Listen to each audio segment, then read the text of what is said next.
Alrighty then, so I think I had a bit of a request to find out why this iPhone 4 wasn't working, and because the back panel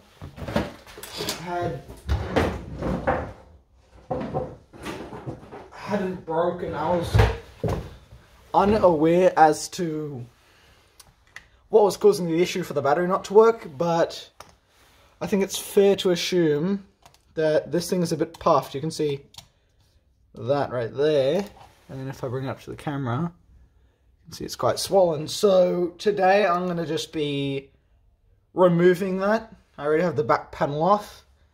Quick tip for the back panel is you always want the phone to be in mute. I have no idea why that doesn't work if it's not like that, but do make sure the phone is in mute. So now I'm going to get my sketchy AliExpress quality tools. Nope, wrong one. One of these should do. And I'm going to put it onto the microscope so all of you can see. But so for the youngins, it's this one right here you want to undo. Just going to undo that.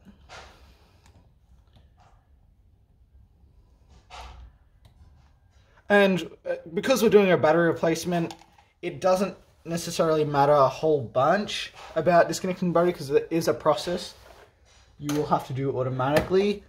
But something you will need to do is take care of your screws. It pun intended, it screws you over if you don't. So I would recommend having like a gutted iPad to put all your screws in, because bonk, now you have an iPad screw holder, so just put that there. With the iPhone, try not to puncture the battery. Even though it is swollen, it may still have a charge. So right now I'm just going to test. The iPod's just doing its thing, so I'm going to plug in the phone, see what that does. It's an iPhone 4 on iOS 7. Yep, there you go. The phone's doing its thing, and when you unplug it, it turns off. So I love when my neighbors ride dirt bikes. The fart exhaust, it really makes things a lot nicer. You want something that's plastic, I do reckon, because if it's metal it will screw up some of the components along there. It's really nice of them. I really need to know that they're there, don't I? So now that the battery's unplugged, I would recommend using alcohol to take it out. But since I don't know where I left mine, I'm going to have to use, oh no, force to take it out.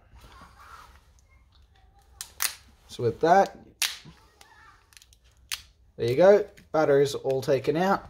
I don't have a replacement as of yet, but you can see the battery is quite swollen.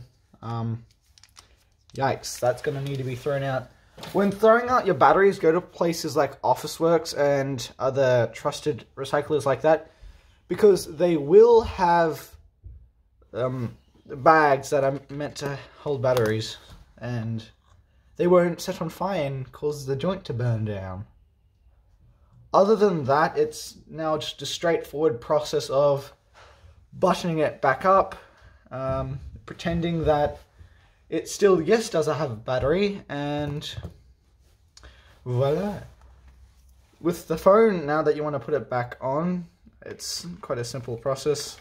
Just line it up as to how you took it off. Mine has been a little bit bent, and it's got a couple other things on it. Hold on. Yeah, so it's a bit fiddly. I'll get back to you when I'm actually done with it. Error on my part, I forgot to actually get a battery back cover. I have a back cover for an iPhone 4, so I will need to have a look at my drawers. I'll be back again. I don't know what's wrong. I have a bajillion other phones, but for some reason I don't have the most common one at the flea market, which is a 4. So I do think I'll have to leave it on that note, but these are one of the most simple iPhones to open up and repair, I guess, because straight in through the back, there's a lot of other things that you can do quite simply on the front. So, other than that, I would consider this a fix, because although I haven't finished the fix, there hopefully isn't anything wrong, so just making sure the device still works, just plugging it into power, and it should, yep, spring straight into life. Obviously, it will turn off this time because, you know, there is literally no battery, but there's that. So if this helped you in any shape or form, I hope you enjoyed. But other than that, have a good day, and I'll see you next time for whatever repair I have to do. Goodbye.